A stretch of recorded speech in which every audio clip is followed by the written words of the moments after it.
c'est pour les nervosités. Je suis trop moindre, je m'énerve vite. Je comprends pas. Parfois, pourquoi je me suis énervé?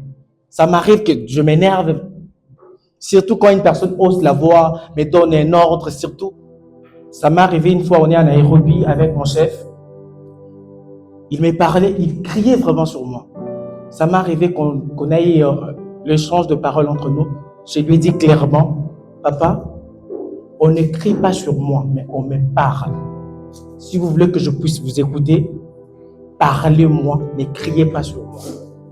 Et depuis ce jour-là, on est bien avec lui. Mais pour moi, je me suis dit, quel est le courage que j'avais eu ce jour-là de lui dire ça? On voyait les corps par terre.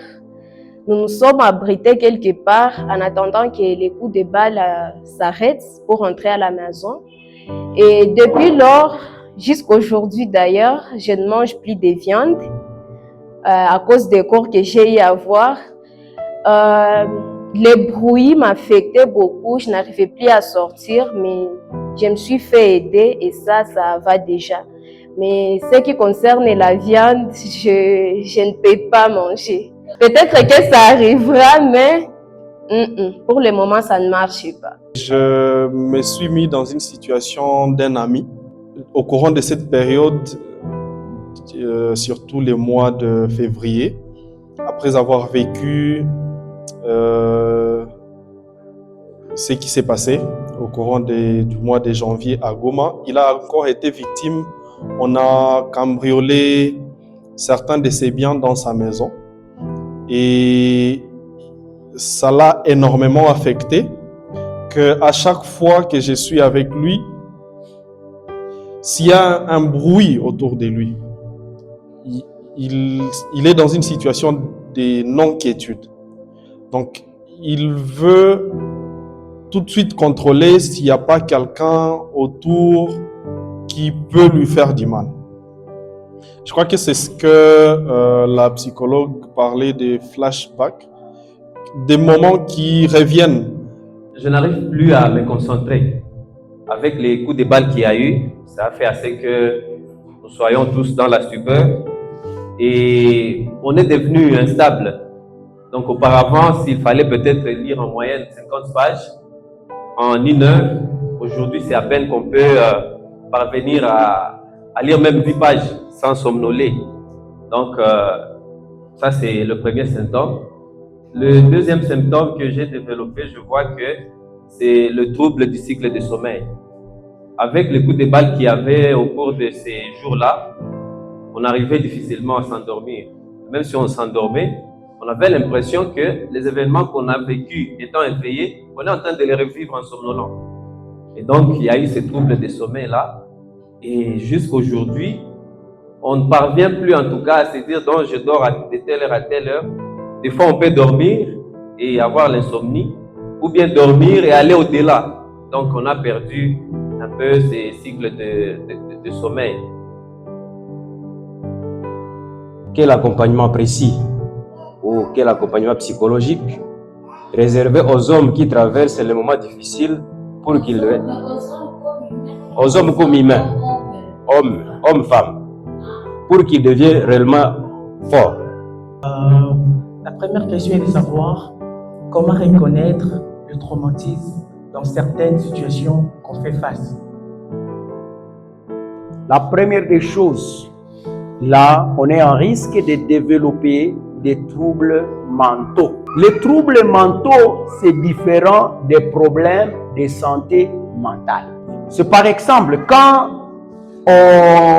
on a fait face à une situation traumatique. En premier lieu, on développe les signes de ce que nous appelons le stress aigu. Ile woga ya kwanza, ile maevitement za kwanza, c'est tout à fait normal. Cependant, après un mois, si ça dépasse un mois, après un mois, c'est là que l'on commence à développer les troubles qu'on appelle troubles de stress post-traumatique. État de stress post-traumatique. On doit évaluer ça après un mois. Parce qu'on n'a pas été bien accompagné au début. Si ça fait 6 mois, après 6 mois, on commence à développer ce que nous appelons les troubles de stress chroniques. Alors, ici, on peut développer des troubles mentaux, l'anxiété, la dépression, troubles paniques, beaucoup de troubles.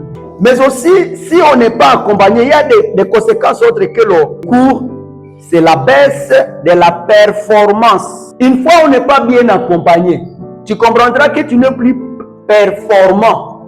Mais aussi autre chose, il y aura difficulté à gérer les émotions ou difficulté à gérer même des simples stress. Mais aussi, il y a risque de suicide. Et enfin, il y a des troubles psychosomatiques. Il y a des problèmes de tension, problèmes gastriques, il y a la glycémie, il y a paralysie. Cependant, ça peut arriver, oui, que tu n'as pas de moyens. Il faut chercher un confident à qui tu peux quand même te confier, tu essaies de lui parler ce que tu ressens. Parce que plus tu expliques ce que tu ressens, en tout cas, ça c'est thérapeutique. Mais aussi, il faut souvent aller vers le groupe en disant ne pas rester seul. Ne pas rester seul. Il y a beaucoup de gens, quand ils parcourent des moments traumatiques, ils ont tendance à rester seuls. Accepter les traumatismes, c'est quand d'abord tu comprends qu'il y a certains signes que tu commences à développer. Vu qu'il y a une situation anormale que tu as parcourue, alors c'est tout à fait normal après une situation malheureuse, le corps doit réagir négativement. Et quand ça réagit négativement, tu as alors intérêt à chercher un professionnel pour que le corps se rétablisse.